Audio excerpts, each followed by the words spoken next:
Hello, this is for the Big Five assignment that we have due. And I went ahead and I took the two assessments.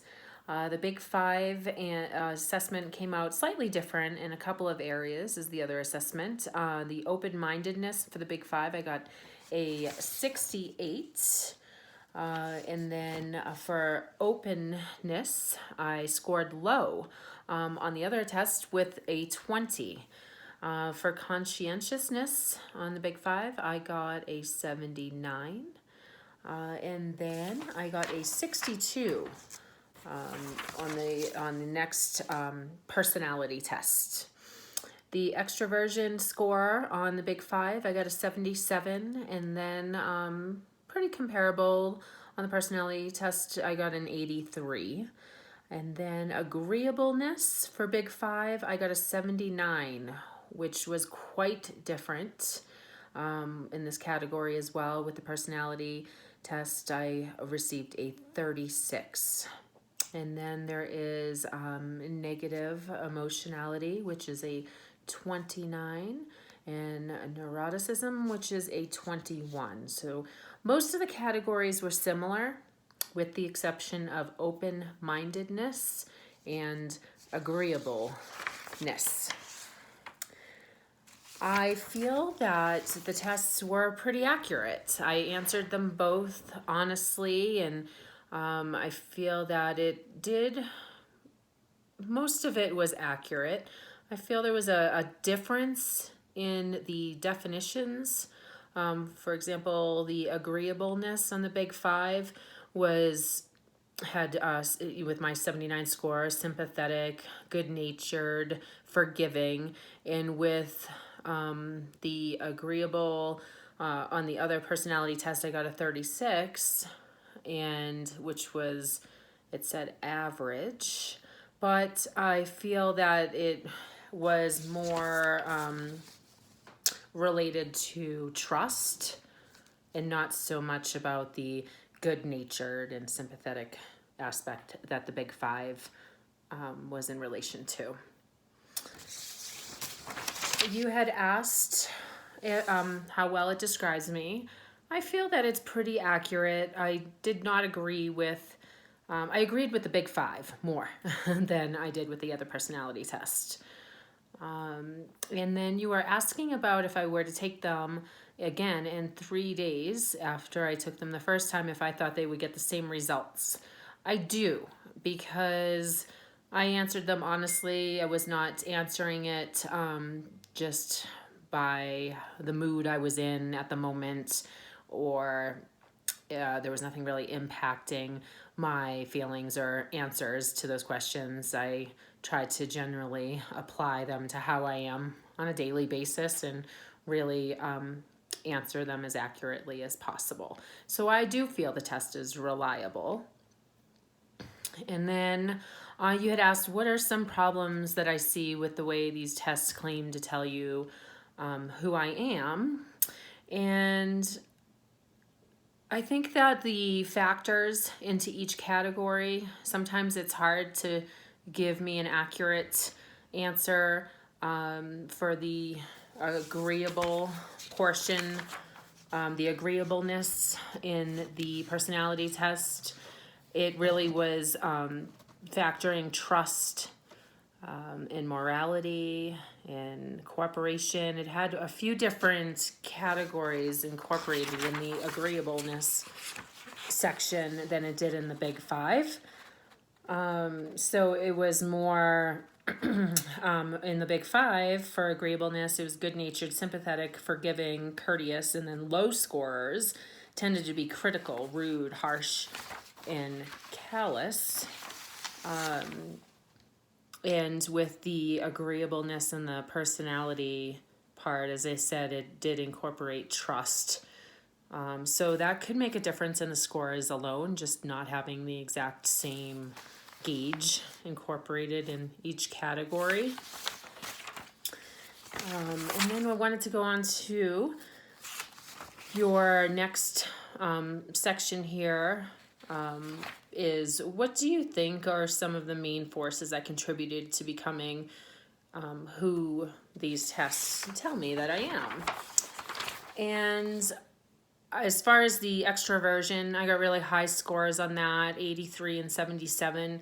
I think that I'm more outgoing and sociable, enjoy being around people, and like to have exciting things happen.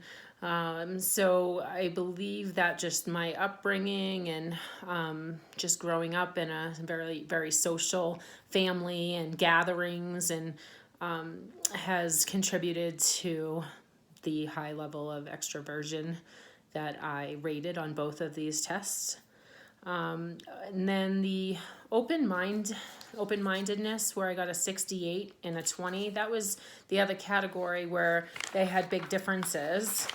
And not sure really what the real difference it's in those categories came from, but in the personality test they had imagination, artistic interests, emotionality, adventurousness, intellect, and liberalism.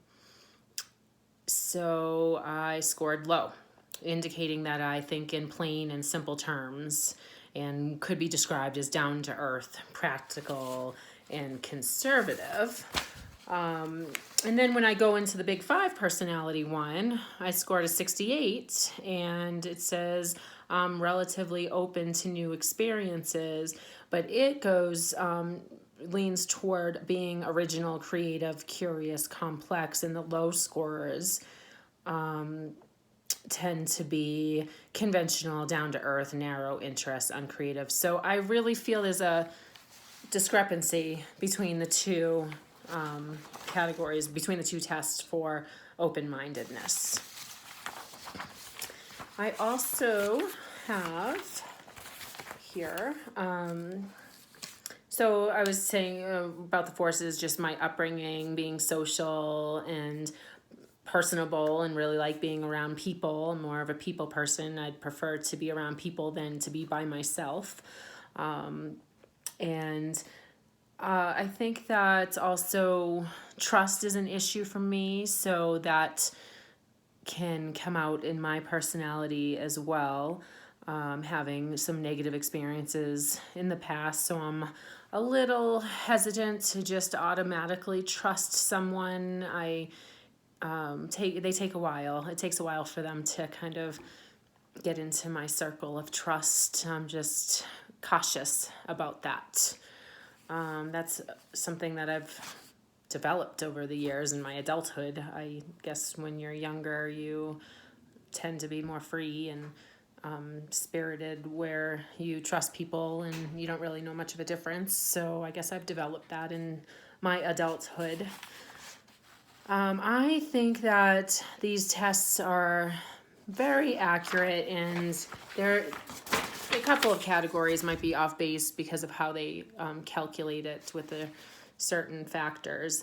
I find it very interesting on these personality tests. I've been working hard to complete my degree, and part of this job promotion that I've been working so hard for, I needed to have my degree completed. So, and it's just been a life goal of mine as well. So I'm super proud that I'm on my last 3 classes and I'm about to complete my degree.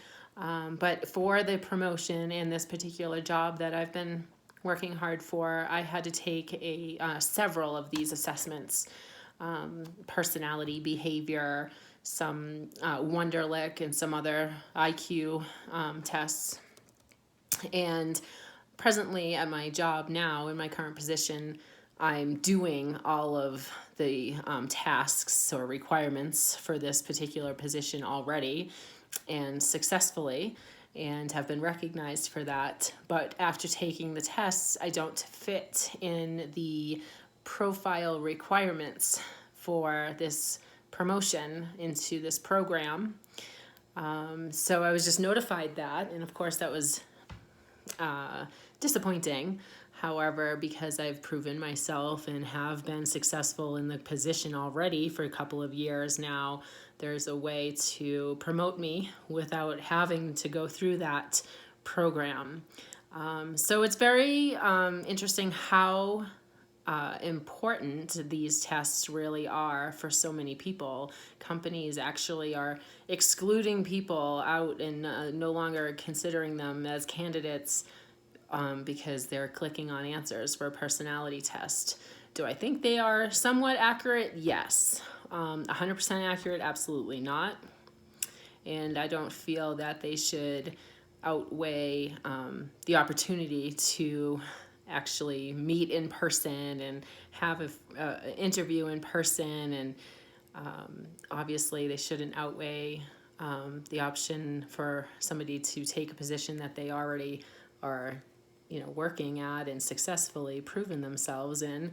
So I have mixed feelings about the personality tests and how critical they are to people's futures and during a hiring process.